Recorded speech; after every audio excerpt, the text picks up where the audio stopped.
quiero aclarar varias cositas antes de iniciar el tema.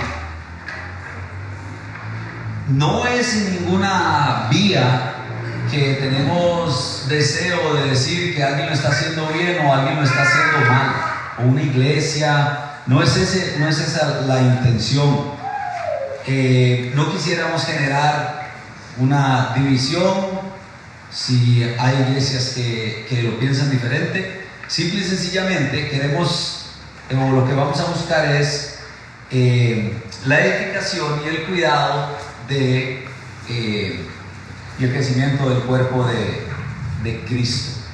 Entonces, permítanme orar para iniciar y poner este tiempo en las manos de Dios.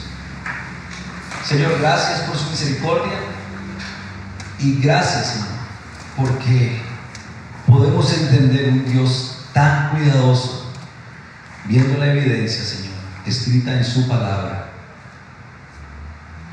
de la gracia y la misericordia que nos ha tenido para con su pueblo, Señor. Gracias porque a través de su palabra escrita obliga a nuestras cabezas, nuestras mentes a meditar y a razonar con sentido común, Señor,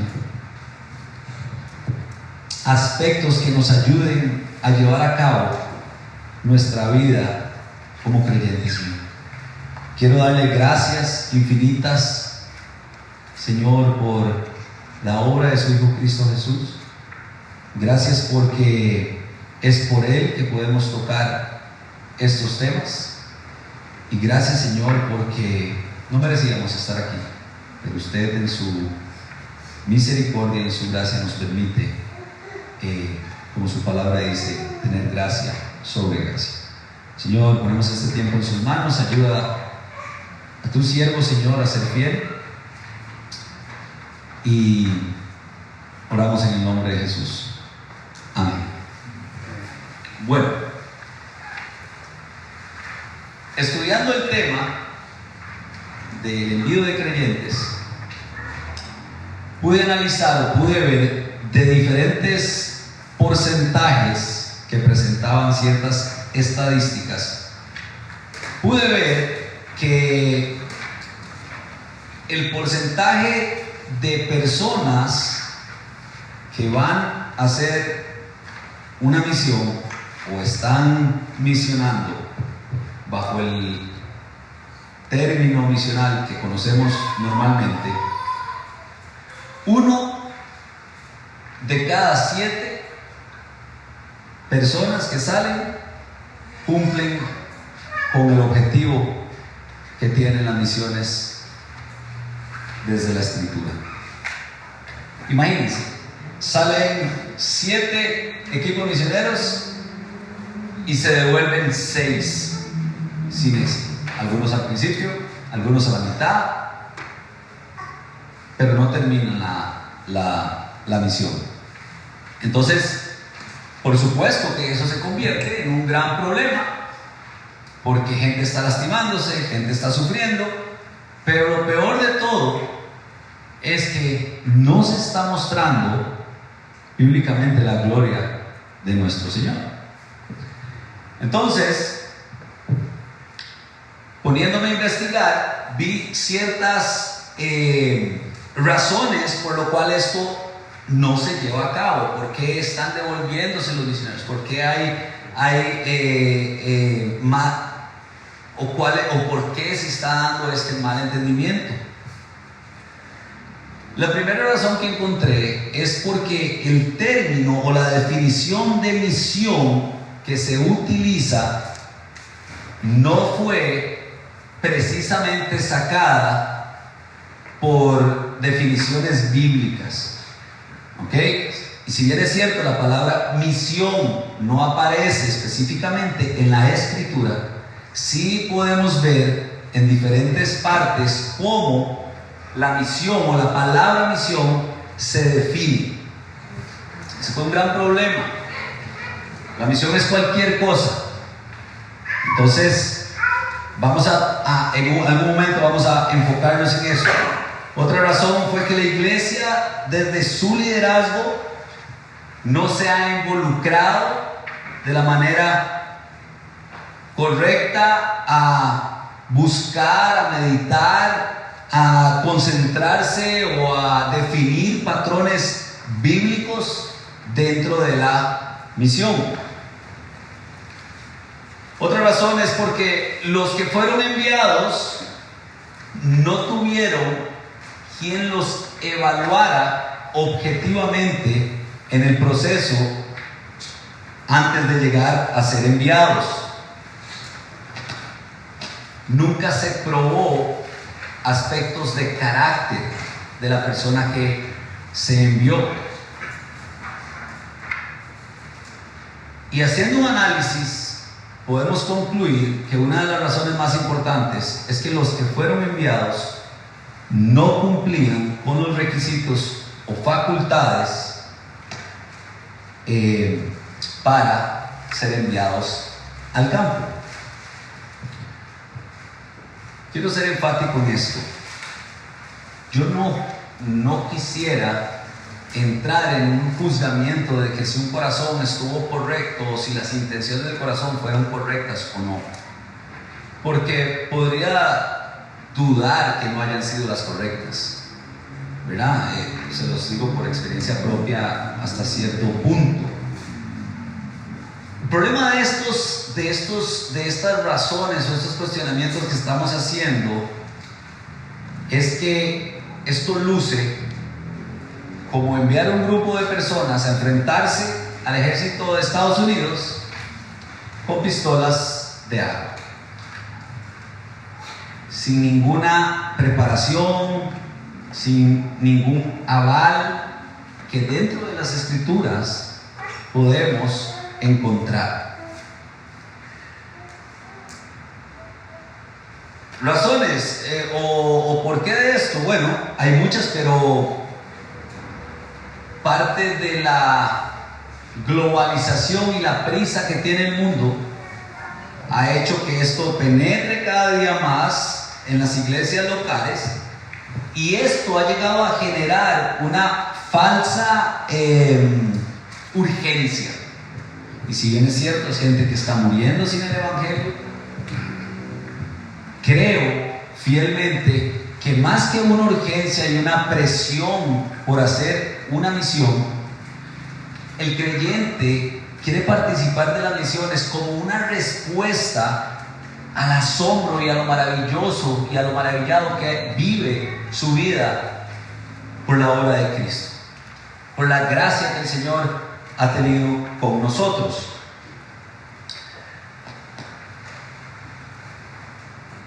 El problema de esta urgencia que se ha generado es que se brinca procesos, se brinca puertas que a su vez lo que traen son rumbos que no tienen definición. Entonces estamos corriendo para enviar gente, pero no hay un rumbo, no hay un propósito. Y de verdad que lastima ver hermanos que tienen un corazón, que se pudieron hacer las cosas de una manera, pero por una presión y un deseo de urgencia, pues terminan en mal. Y nosotros desde PSG, Pastor José y yo creemos que la Escritura en esto también es suficiente. Como les decía antes, yo entiendo que el término misión no está como tal en la Escritura, pero sí sé y sí entendemos que hay mucha evidencia para poder definir la palabra misión dentro del contexto que envuelve la Escritura. Creemos que sí hay una manera de delimitar la palabra misión en el contexto bíblico.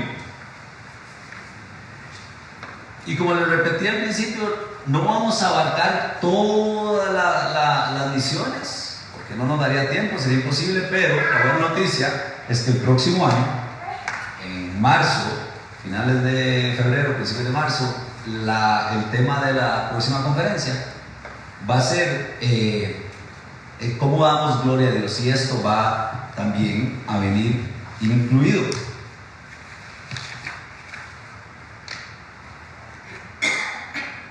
Como dice ahí, queremos ver qué involucra el envío de creyentes a una misión.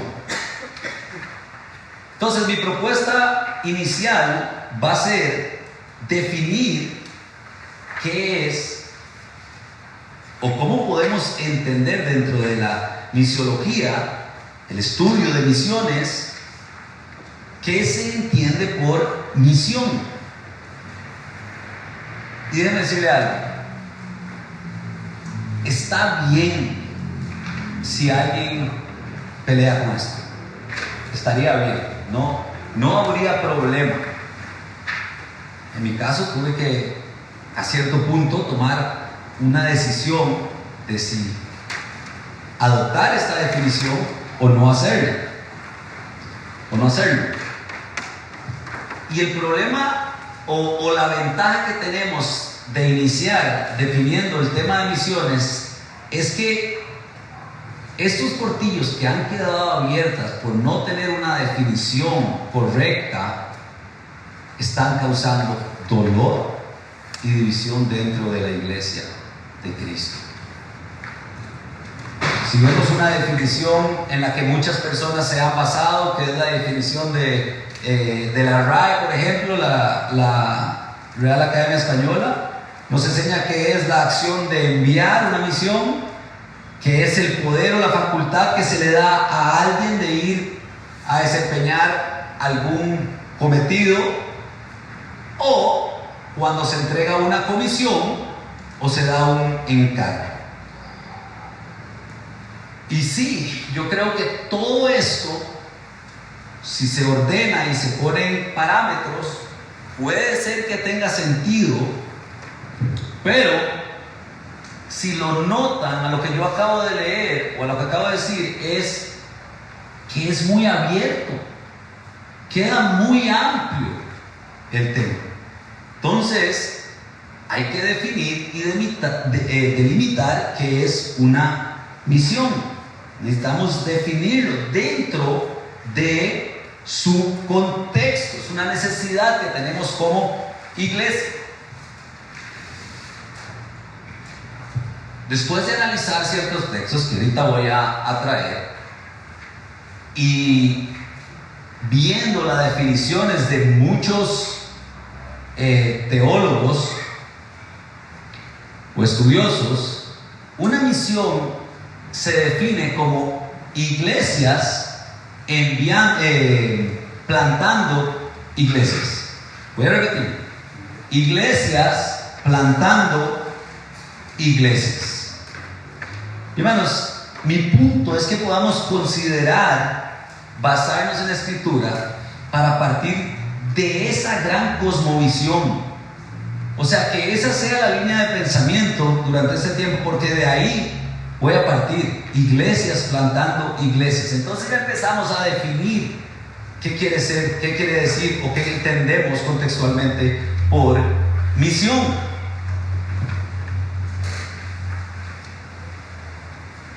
Vuelvo a repetir, yo no estoy pretendiendo que usted esté de acuerdo en todo lo que yo voy a decir. Simplemente que quiero que mi exposición sea de ayuda para usted,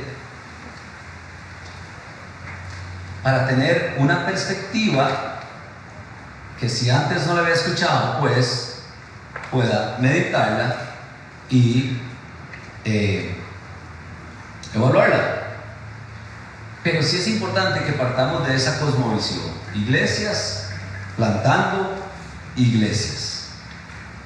Entonces, 4 aspectos hemos encontrado que definen principalmente a una misión dentro del contexto de la Biblia. Y quiero aclarar algo, después lo voy a hablar un poquito, pero quiero aclarar algo. Cuando hay una plantación dentro de una iglesia local, supongamos que yo estoy aquí en Heredia y vamos a multiplicarnos y vamos a ir a San Joaquín de Flores, que está aquí nomás.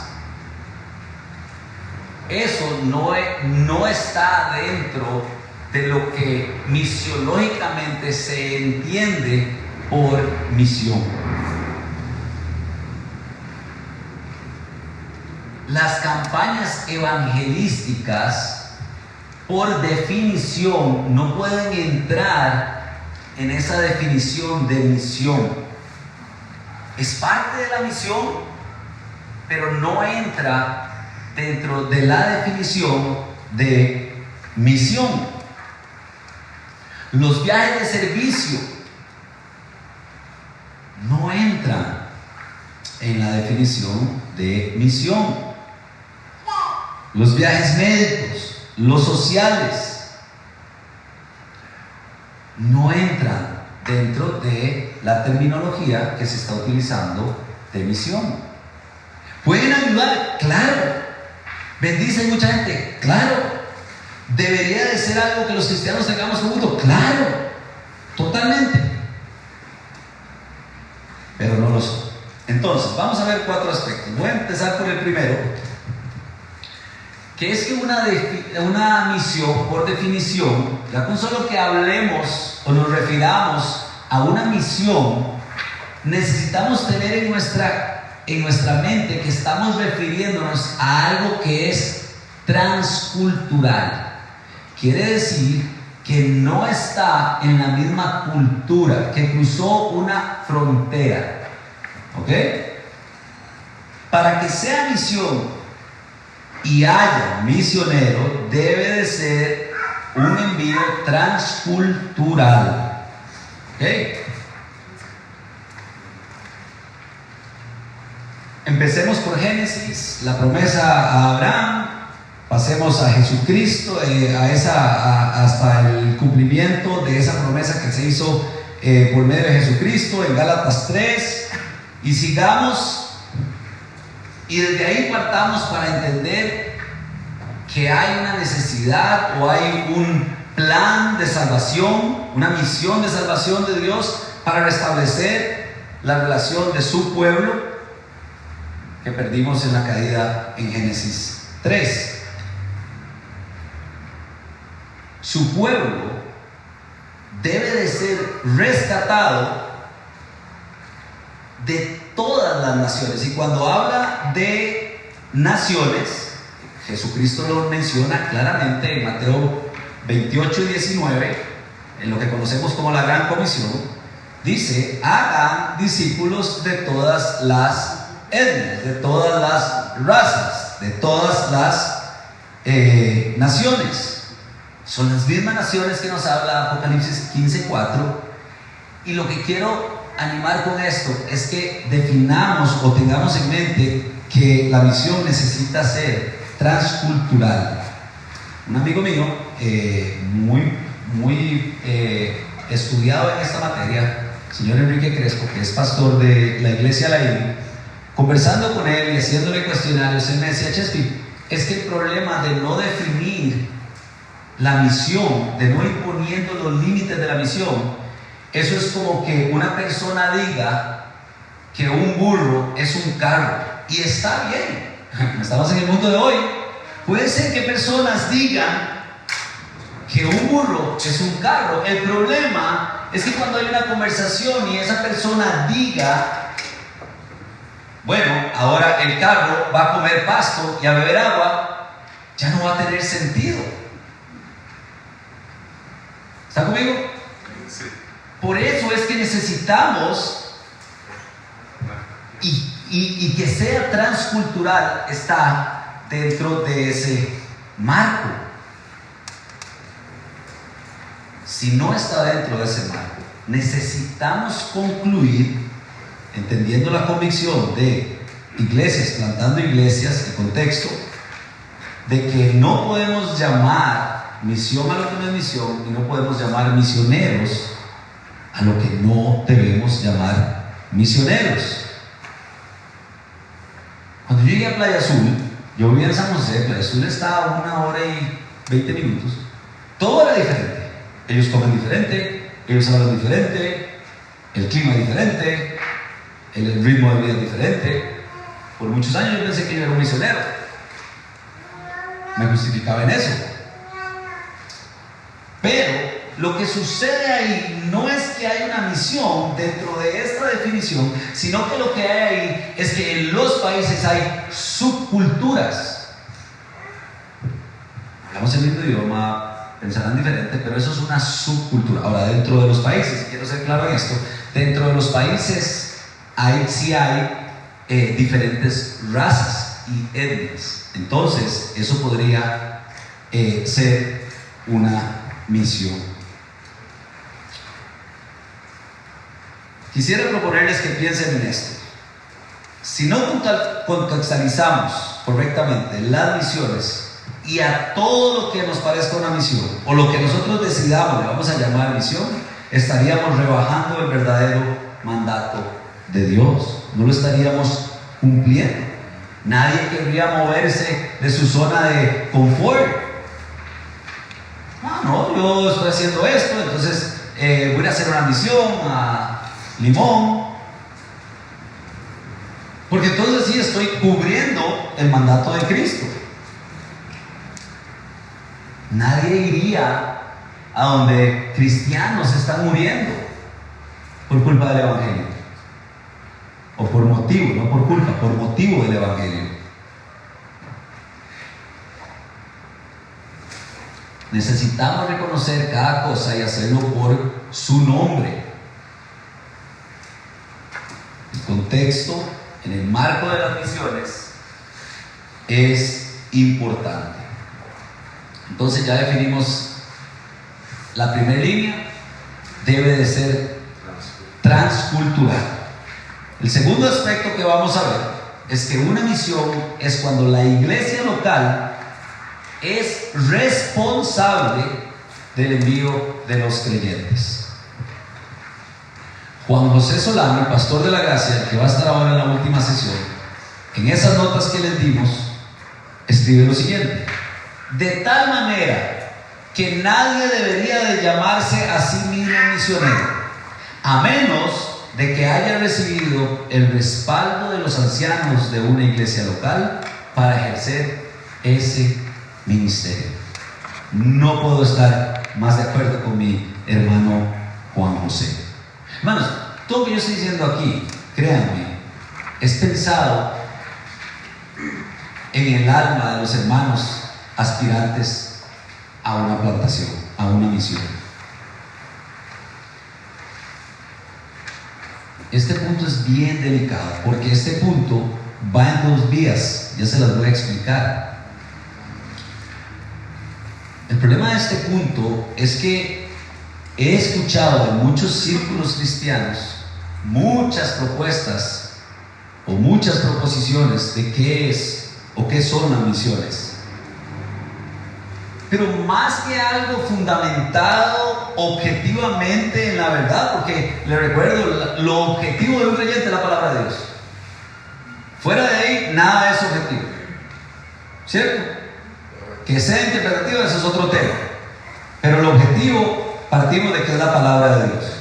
Entonces, creo que más que algo objetivo, está siendo más un intento de justificar un deseo, o como dije anteriormente, una urgencia que no llega a ser una convicción.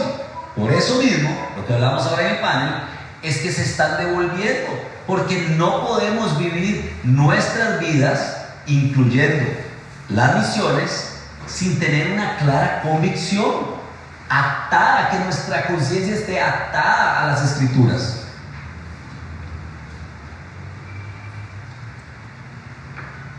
La gran comisión, mis hermanos, no sale o no se basa desde emociones, no se basa desde sentimientos.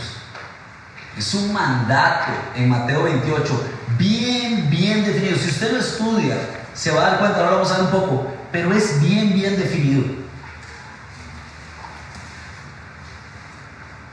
Si yo pudiera animar a la iglesia, yo le diría, hermanos, que si vamos a definir algo por deseos, que nuestros deseos sean los de Cristo. ¿Se acuerdan lo que dijo Cristo en Lucas?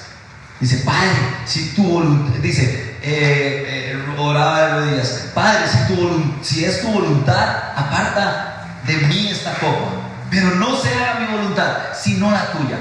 No debería de cambiar absolutamente nada esa petición de Cristo para nosotros hacer misiones.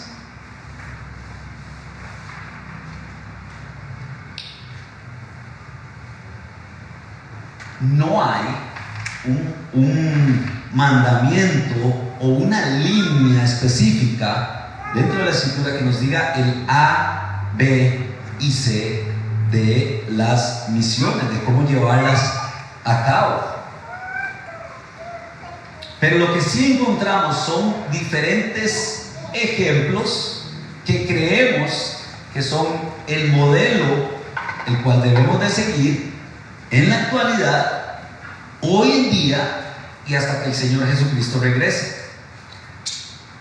Y quiero que vaya conmigo a Hechos capítulo 13, versículo del 1 al 3. Dice lo siguiente: está la palabra gloriosa del Señor.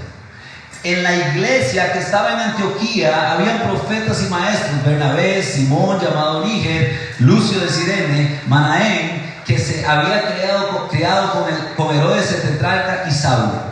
Mientras ministraban al Señor y ayudaban, el Espíritu Santo dijo: aparten a Bernabé y a Saulo para la obra a los que los he llamado. Entonces, después de ayunar, orar y haber impuesto las manos sobre ellos, los enviaron. Aquí voy a hacer una pausa rápida. Hay círculos cristianos donde, como ven este pasaje, se agarra para decir: es que el Espíritu Santo me dijo a mí. Sigue estudiando el pasaje, que es lo que vamos a hacer hoy.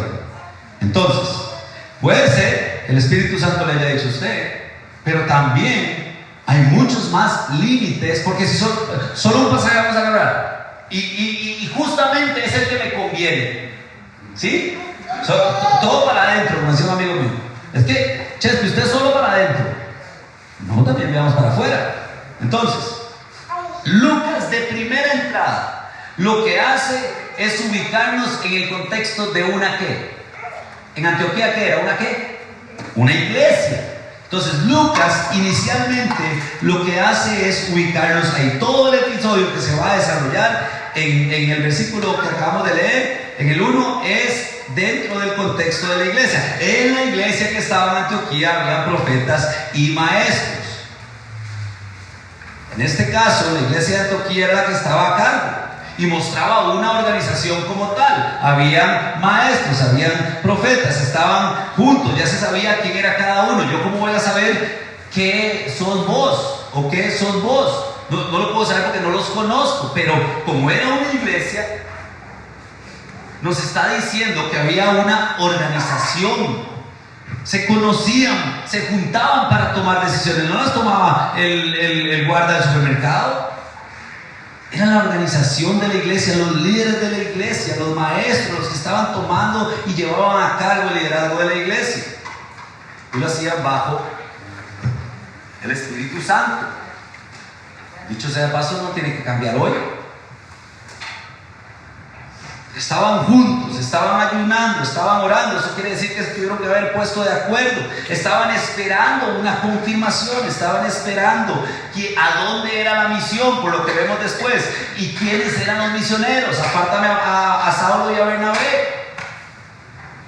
Y esto nos ayuda a concluir que el rol de la iglesia local es sumamente importante para confirmar, para cuidar, para guiar y para enviar las misiones y a los posibles misioneros. Mi entendimiento bajo esta primicia concluye que misiones sin iglesia no son misiones. Una misión sin iglesia no es una misión. Más bien, quisiera afirmar que para que sea una misión debe de ser una iglesia plantando una iglesia. En el contexto transcultural. Entonces ahí ya vamos avanzando, vamos viendo la importancia de la iglesia y vamos viendo también la meditación de que debe de ser en un contexto transcultural. Hermanos, no sería bueno para su alma ni para el mío pensar que un sentimiento por las misiones es suficiente para tomar esa decisión. Y menos cuando se hace sin el consentimiento y la aprobación de los líderes de una iglesia local. Y les dije que iban 2 días. Entonces, por el otro lado, podemos ver el gran peso y responsabilidad del liderazgo de la iglesia local. Ellos son los responsables. Ellos son los que tienen la responsabilidad de cuidar el alma de los posibles o los aspirantes a los envíos. Los ancianos debemos de considerar seriamente cómo lucen los procedimientos dentro de la iglesia local o que queremos establecer dentro de la iglesia local para poder tener más seguridad a la hora de enviar hermanos a la misión. Eso lo vamos a ver más adelante. Yo quiero decirles algo, y esto lo voy a decir con mucho cuidado y con mucho respeto, pero tener 6 o 7 hermanos en una misión, entre comillas, y mandarles $100 al mes o $200, al que le fue bien $500 al mes, no es la meta de una misión. No está ni cerca de ser una misión, según la definición de la cual les estoy pidiendo el favor que consideren.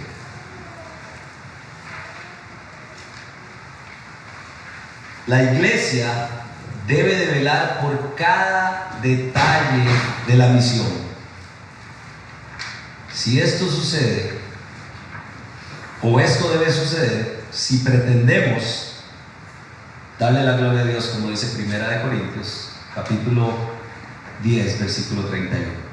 El pastor John Piper describe de esta manera, en toda su descripción de la misión, describe un párrafo y dice: el objetivo final de la misión no son las misiones. El objetivo final de la iglesia es la adoración. ¿Vio cómo cambió de misión a iglesia? De misión, la iglesia es la adoración, porque Dios es lo más importante, no el hombre, no los deseos del hombre. Lo más importante siempre, mis queridos hermanos, es el deseo de Dios. Y lo que Dios más ama es la gloria de su nombre. Por eso mandó a su hijo a morir. Usted no pagó ninguna gota de sangre, yo no pagué ninguna gota de sangre. Él la pagó en la cruz del Calvario. Él merece toda la gloria. Él es el consumador, Él es el autor. Y de ahí necesitamos arrancar nuestra cosmovisión. Insisto, fuera de este orden, cualquier misión desde esta primicia o plantación de la iglesia será muy, muy dolorosa. Será sufrido y será devastador para cualquiera que pretenda hacerlo. Vuelvo a repetir, es como mandarles con una pistola de agua.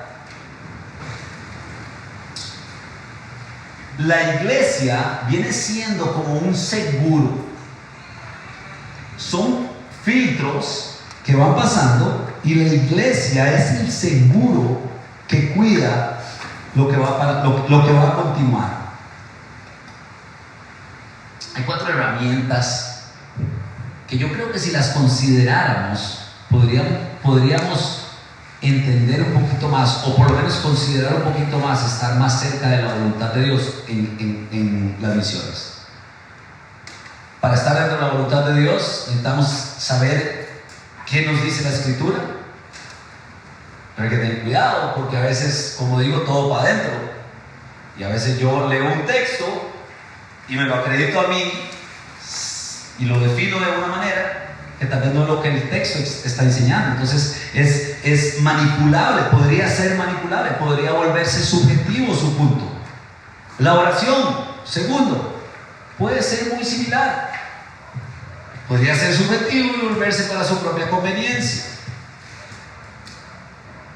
Llega un tercer punto, para estar más cerca de la voluntad de Dios, los ancianos de la iglesia.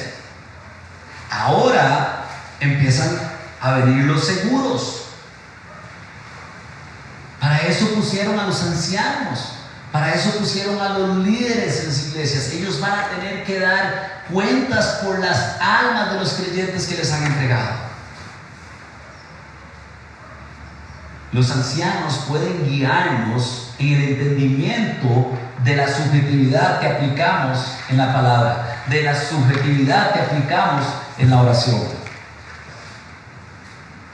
Por eso es tan importante conocer de primera mano a nuestros ancianos, conocer el carácter y ver contra la Escritura su irreprensibilidad. No sé si existe esa palabra, pero ya la inventé. Y por último, ¿cuáles son las circunstancias? Yo escucho, de verdad estoy escuchando misioneros, entre comillas, que van a ir a ayudar a un orfanato, que eso no tiene nada de malo, pero no es lo que define la misionología como misiones.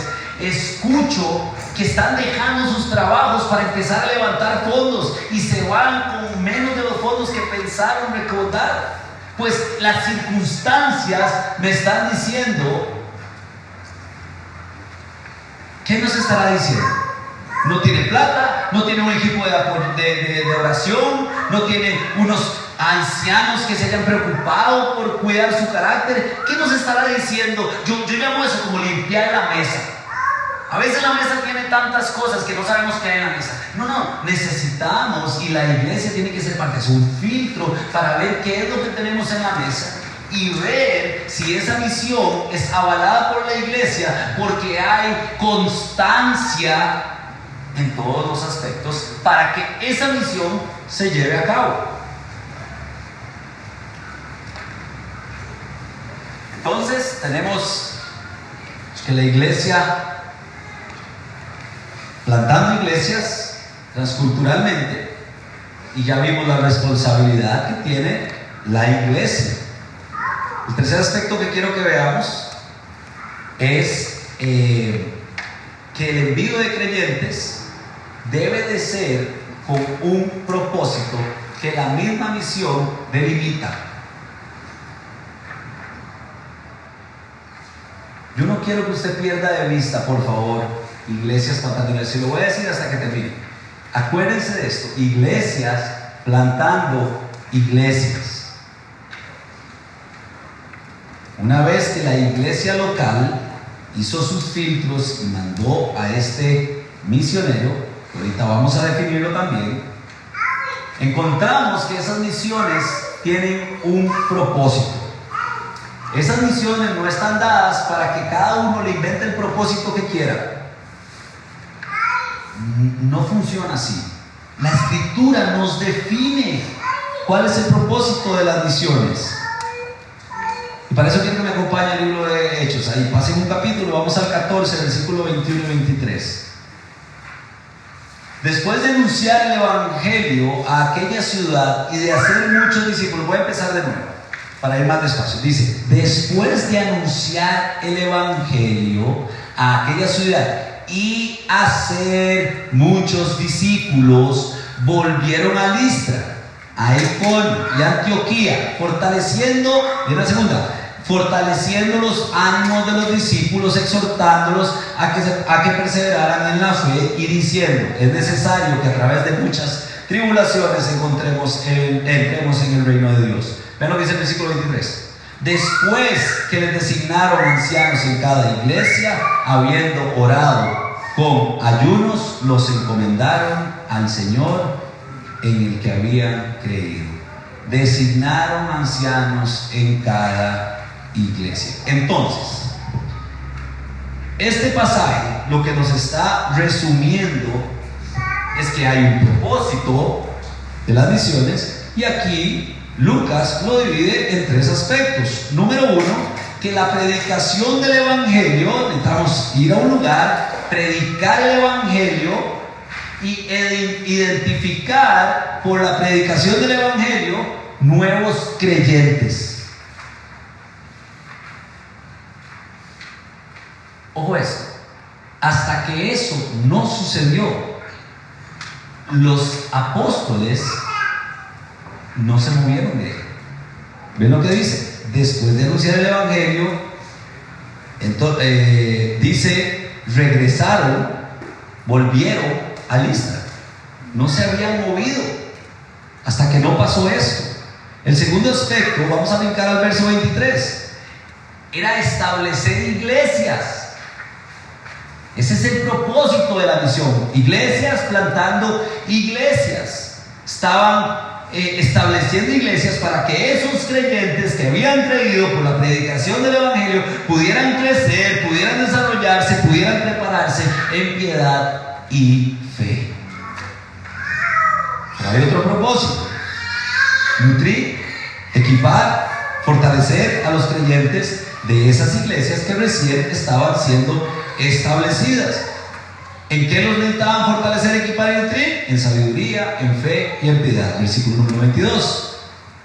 Eso no es exactamente lo que dice la gran comisión: ir y hacer discípulos. Yo quiero nada más hacer una pausa aquí. Ese versículo lo hemos leído incorrectamente. El verbo en el original no es ir, es hacer.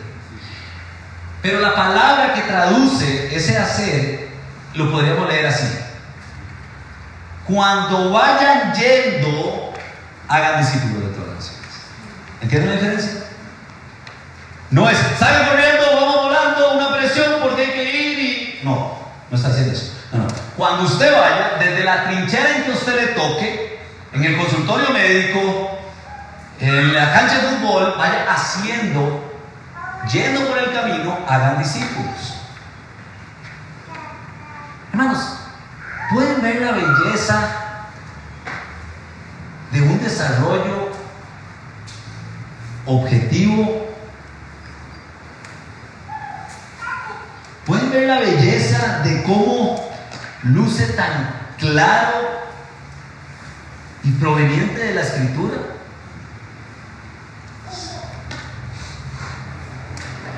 Pero por otro lado, lo que tenemos o lo que nos estamos enfrentando o lo que vemos todos los días en muchos círculos de la iglesia cristiana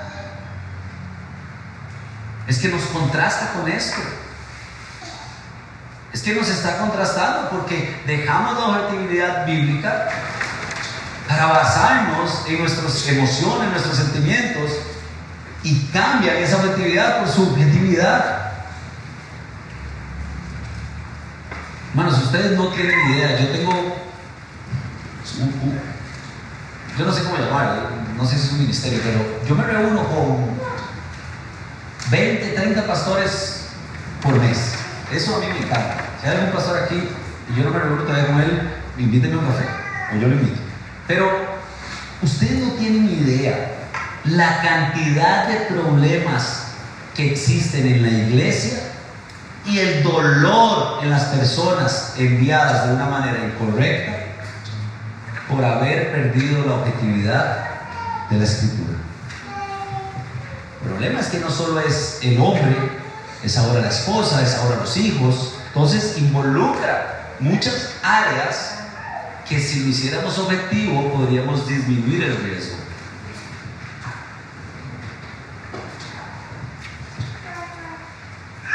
Yo quiero ser claro en algo. Yo no quiero desanimar a nadie. Y tal vez aquí hayan personas que estén haciendo alguna labor o estén en algo, y eso está bien. Nada más que lo que estoy proponiendo es que el nombre necesitamos definirlo, porque si no quedan muchas puertas abiertas, y ese es el objetivo de este taller, que podamos definir qué es la misión, en qué consiste. Quiero animarlos a considerar, buscar la ruta clara y segura dentro de esa misión. Como dijimos ahora, lo que yo decía a José, hay que meditar, hay que invertir mucho tiempo en esos principios bíblicos que nos guían a cuidar la gloria de Dios. Entonces, tenemos que intentar ser transcultural. Vemos la importancia de la iglesia local, plantando iglesias, y ya encontramos el propósito de la misión. Y ahora vamos a ver el cuarto aspecto que se refiere o que tiene que ver con una cualificación específica del creyente para ser enviado. Hermanos, definitivamente es el tema más complicado de lo que voy a exponer el día de hoy. no muchos quieren oír esto. Y cuando dijeron que se lo podía hacer, asumí el riesgo, pero el gozo, lo hago con gozo para que puedan considerarlo. Pero este tema es el tema que más se ha perdido la objetividad dentro de las misiones en la iglesia.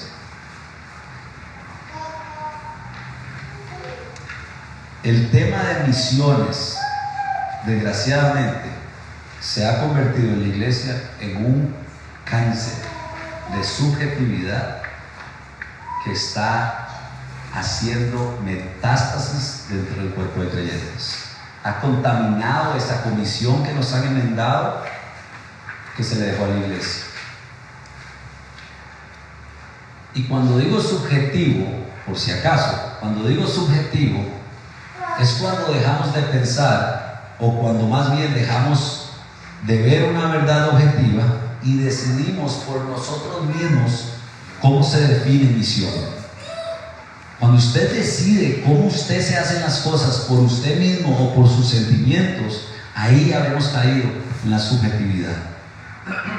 Por eso les digo, es un cáncer que está haciendo metástasis, porque cada cabeza es un mundo.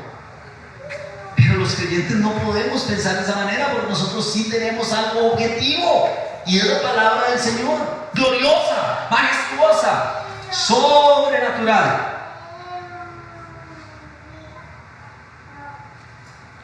Entonces llegó el momento de que definamos cuáles son las facultades o cualificaciones que aprueban al creyente que aspira la misión. Esto también va en 2 vías. Según el grueso de todas esas misiones, entre comillas, fracasadas o que no llegaron a buen puerto, que regresan con la misión inconclusa, es que fue gente dentro de los 18 a los 35 años. O sea, es gente joven, ¿sí? Ahora, no es que hay un número, no me malinterprete, solo estoy hablando de estadísticas, ¿verdad? Esto es algo que los pastores debemos de caminar y liderar a los creyentes aspirantes a vivir este proceso con mucha paciencia. Es una palabra mágica, porque ¿se acuerdan de la urgencia que estaba hablando? Provocada por ir a hacer misiones. Se olvidó, se sacó de la ecuación la palabra paciencia.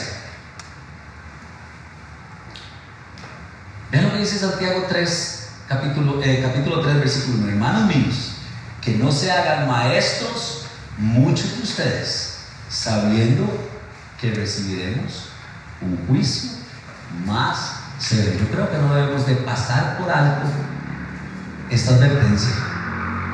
Es muy importante, escúchame bien, que cuidemos a los hermanos que desean de ser enviados. Por eso les dije que iban 2 vías. El envío de creyentes o la cualificación va en 2 vías: una responsabilidad del que envía y la paciencia del enviado. Es muy importante que cuidemos a los hermanos que desean ser enviados. Necesitamos agotar vías para ese cuidado, para la protección del alma de ese hermano. Así como es responsabilidad de la iglesia estar seguros de que el aspirante está listo, también debe de ser una responsabilidad del aspirante a ser cuidado y eventualmente aprobado. El problema es que cuando estas 2 cosas no existen, ni hay cuidado de los ancianos, ni hay un deseo por ser cuidado del enviado, eso va a ser vía libre. Va a ser una vía libre. En las misiones, le digo a mi iglesia, nunca es suficiente. En el cuidado del alma y de la misión para la gloria de Dios, nunca es y nunca será suficiente. Pablo es contundente. Me encanta el apóstol Pablo, porque es que donde alguien quiere brincar así, y si tuviéramos más tiempo, estoy seguro que si hay preguntas, alguien va a... Y Pablo de una vez, ¡fuera! Lo ataca, y después se mueve para acá y le cierra el paso por acá. Es lo que dice 1 Timoteo capítulo 5, versículo 22. No impongas las manos sobre nadie con ligereza, compartiendo así la responsabilidad por los pecados de otros. Guárdate libre del pecado. Esa es la advertencia que le está haciendo Pablo a Timoteo, que era el encargado de poner ya ancianos. Hermanos, hay una calentura por esa urgencia adquirida. Hay una calentura, hay muchos sentimientos de por medios que se vuelven subjetivos en el aspirante. Y eso es la responsabilidad de los pastores, de los ancianos, mantenerla quieta. Porque la responsabilidad de lo que pasa con esa persona al final del día es nuestra. Un creyente que busca ser enviado, ese que debemos cuidar, debe de ser aprobado, como le dijo Pablo a Timoteo. Perdón. Debe de ser aprobado como lo fueron Pablo y Bernabé. ¿Ok? ¿Se acuerdan al principio? Que los habían enviado, separan a Pablo, separan a Bernabé.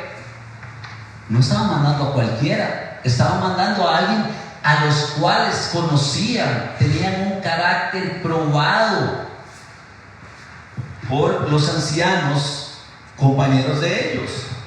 No era cualquiera el que estaban mandando.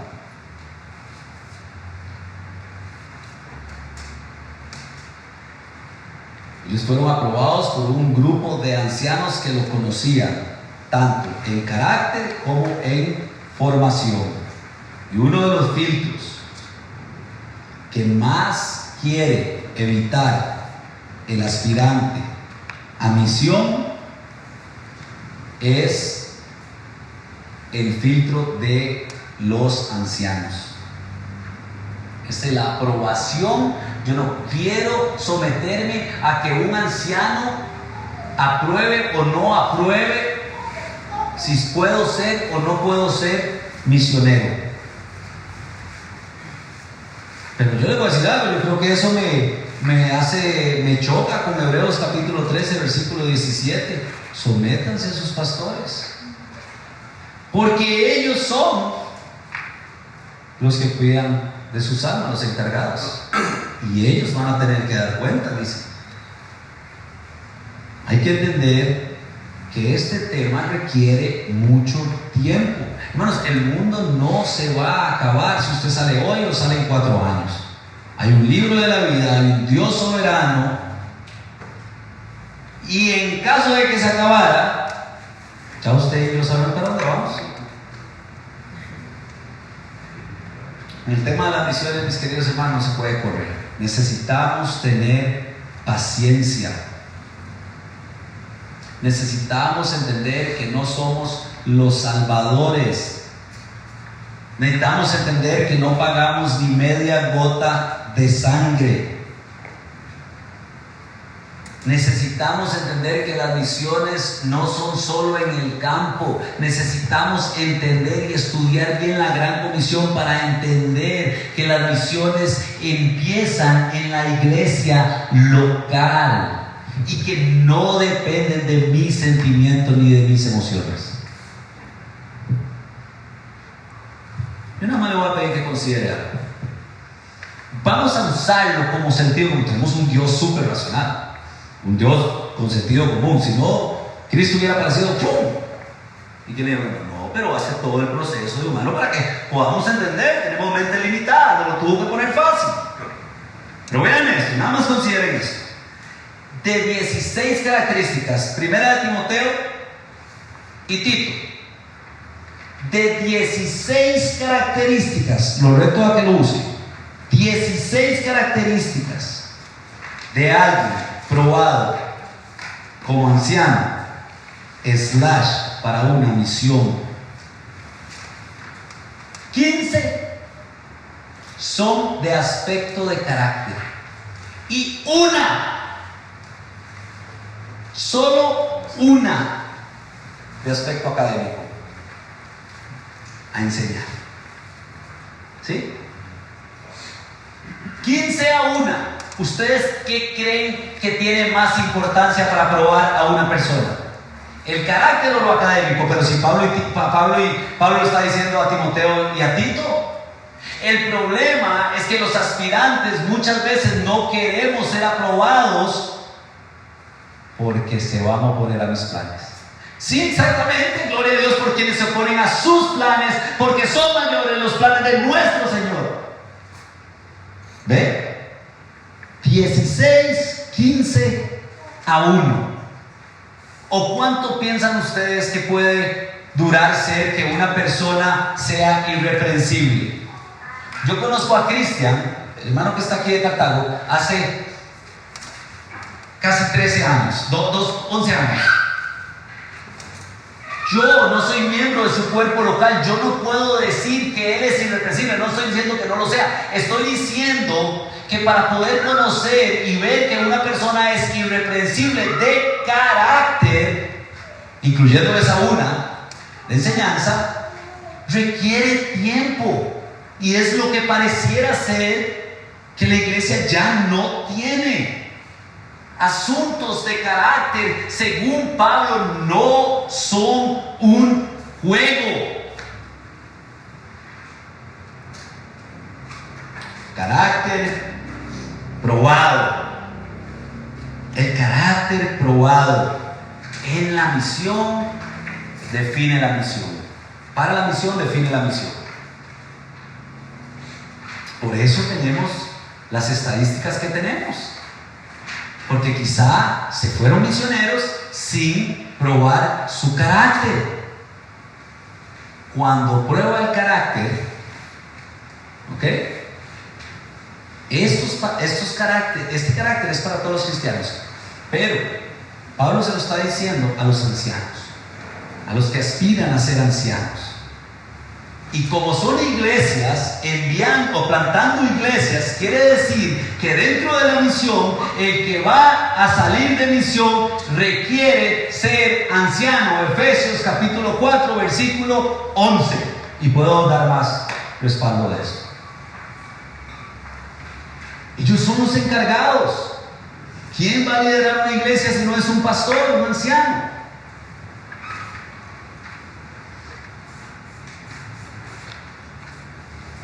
Hermanos, ¿por qué es tan importante eso? Bueno, porque el Señor Jesucristo, Él mismo advirtió en el libro de Mateo, capítulo 24, parafraseando, que literalmente nos preparáramos y ver a eso porque íbamos a ir a sufrir. Como dice mi amigo José, íbamos a ir a sufrir. Sí, vamos a ir a sufrir. Casi que lo que nos está diciendo es que podemos perder la vida porque vamos a tener persecución. Porque gente va a estar en contra de nosotros. Hermanos, para eso, y si esta advertencia viene de nuestro Señor Jesucristo, más nos valdría trabajar e invertir tiempo en aspectos de carácter. Más nos valdría trabajar en aspectos de carácter. No sería bueno, repito, ignorar esta advertencia del Señor. Y les voy a explicar por qué. Porque es una realidad. Hay gente muriendo por causa del Evangelio. El problema es que el carácter define la misión. Y como el carácter no fue probado, ¿sabe qué es lo que dicen muchos? Según las estadísticas, patitas, ¿pa' qué te quiero? Dejamos todo botado. ¿Ustedes creen que eso le da la gloria a Dios?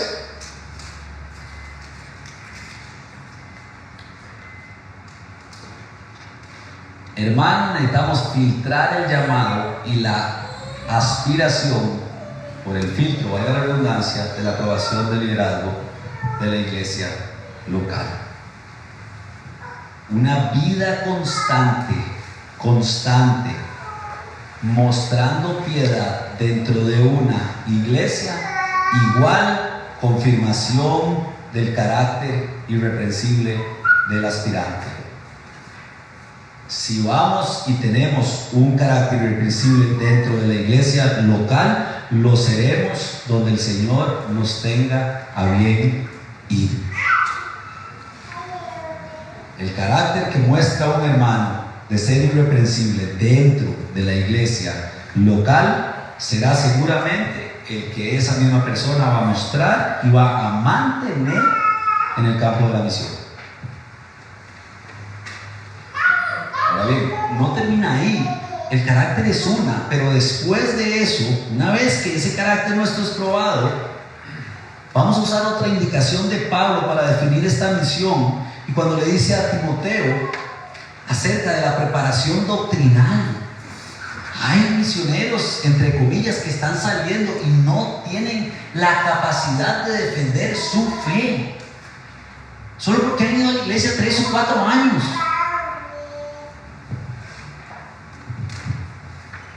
Primera de Timoteo 4:16, Pablo afirma: ten cuidado de ti mismo y de la enseñanza, lo que va a enseñar, las doctrinas, lo que enseña la Escritura, eso es lo que va a enseñar.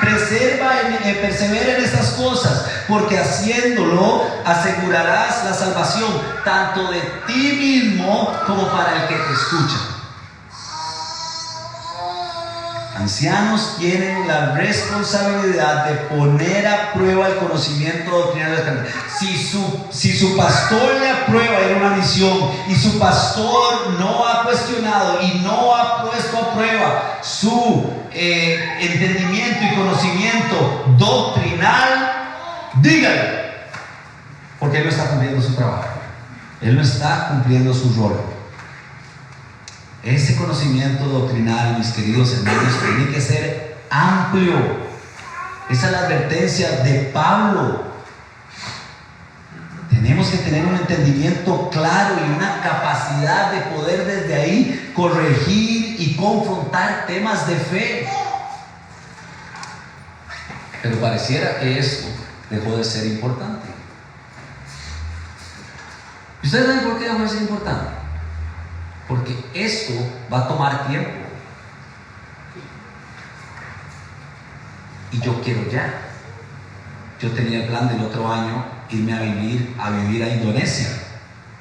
Yo tenía intención de irme a vivir a Japón en el otro año. Yo me casaba, yo estaba haciendo el plan de casarme y irme para Japón. No yo, digo yo, una persona. Y no termina ahí. Después del conocimiento doctrinal, sumado a eso, el aspirante debe también ser aprobado en el campo de la enseñanza. Ese aspirante necesita tener una aprobación de sus ancianos de que la enseñanza que está dando es correcta, es precisa.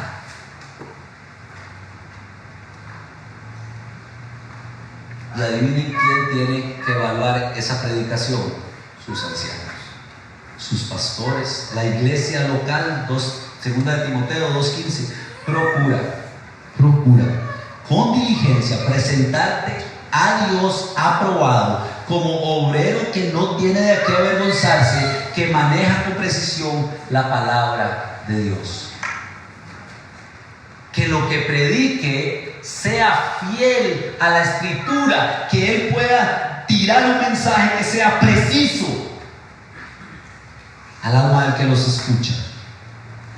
Esto es necesario, que el aspirante maneje la Escritura con precisión y diligencia. Es necesario que un misionero en el campo pueda articular defensa de su fe de una manera clara y razonable. Hermanos, hoy en día, lastimosamente, esto dejó de ser importante. Esto dejó de ser importante. Ya no hay deseo por esto en los aspirantes. El aspirante, mis hermanos, debe desear exponerse al liderazgo de su iglesia local. Ustedes vieron ahora que José estaba sentado en una silla como diciendo: ok, tírame el acorde. Yo creo que el aspirante debe estar, a ver, pastores, apruébenme, yo estoy aquí, ¿qué tengo que hacer? ¿Por dónde voy? ¿Cuál es el camino? Lo pienso exactamente igual. Y creo que aquí hay personas en la iglesia, ellos saben. Uso el mismo ejemplo. Necesitamos, denme más, prepárenme más, apruébenme más, que yo pueda confiar en ser irreprensible más. Ese debe ser el deseo de una persona aspirante a la misión.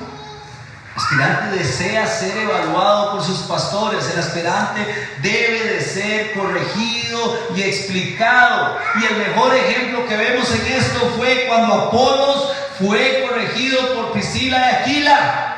La humildad que tuvo para recibir, y luego fue un gran maestro, pero solo tenía una parte del bautismo de Juan.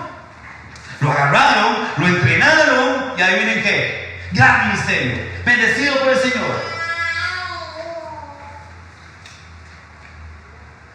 Hermanos, yo quiero terminar con esto. Quizá usted tenga un llamado, y yo no voy a dudar de esto. Quizá usted tenga un llamado, yo no voy a dudar de esto. Gloria a Dios por haberle puesto en su corazón ese llamado. Pero mi ánimo, mi súplica es a confirmarlo no desde la subjetividad que produce metástasis. Los animo a considerar desde la objetividad bíblica y desde la perfección divina de la mente de nuestro Creador y nuestro Salvador. Hermanos, las misiones son definidas por las Escrituras. No podemos llamarle a algo misión cuando no podemos arraigarlo a aspectos bíblicos. Por más que me duele, yo les repito, a mí me pasó, yo pensé que yo era misionero por 5 años.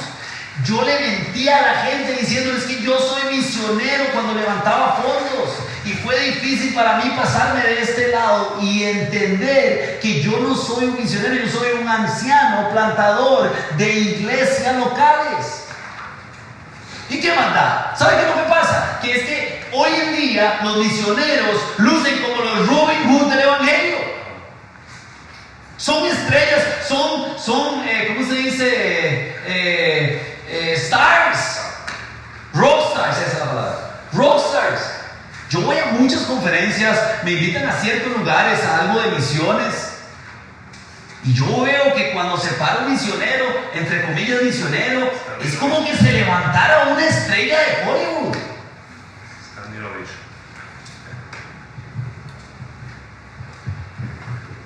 Únicamente una misión la define la Escritura.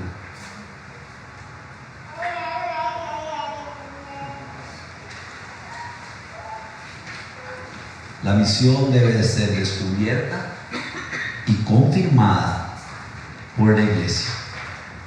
Los misioneros deben de ser confirmados y enviados con el aval y bajo el cuidado de la iglesia local. Hermanos, agencias misioneras, seminarios u ONGs no definen las misiones.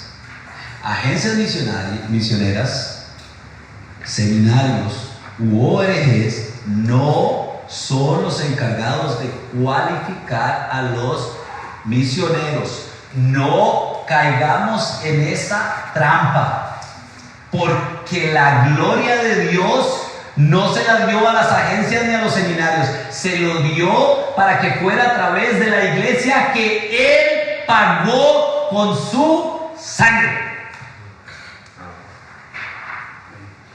Ahora bien, no quiero ofender a nadie, creo que las agencias misioneras son buenas, aquí apoyamos. La prueba de esas es que hay 2 seminarios a los cuales queremos animar a la gente a prepararse en áreas que necesitan prepararse.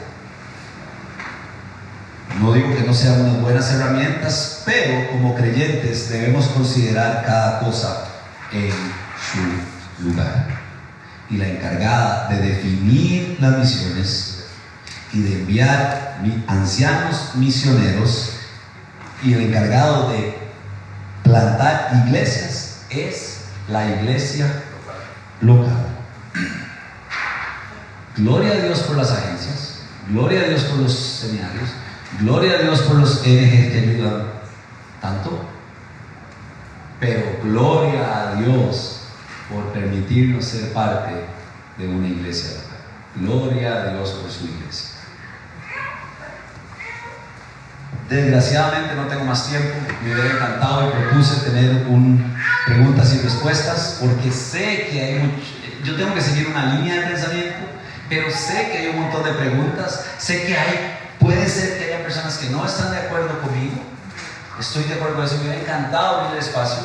Sin embargo, no lo tenemos aquí, pero en cualquier break, o en cualquier almuerzo, o mañana me invita a almorzar, o la otra semana me invita a un café, que sea bueno, y con mucho gusto yo puedo sustentar toda la información que yo estoy dando en este momento. Así que, para no quitar más tiempo y no atrasar el calendario, permítanme orar para despedirnos. Señor Jesús, gracias por su misericordia y su gracia con nosotros, Padre. Gracias porque podemos vivir confiados que su palabra, que el canon bíblico es suficiente para cualquier aspecto de nuestras vidas en las que tengamos dudas, Señor. Yo le pido en el nombre de Cristo que el Evangelio, que la obra gloriosa de Jesucristo sea, a través de su palabra, nuestra objetividad. Que nuestras vidas sean vividas desde la perspectiva objetiva de su palabra. Señor, le doy gracias por este tiempo. Le doy gracias por el corazón de todos los hermanos que desearon exponerse a esta perspectiva en la cual hoy presentamos. Y le doy gracias, Señor, por haberme tomado en cuenta para de su palabra animar a su pueblo, ese que tanto le costó y que hasta tuvo que pagarlo con sangre. Señor, gracias, y oramos en el nombre de su Hijo Cristo Jesús. Amén.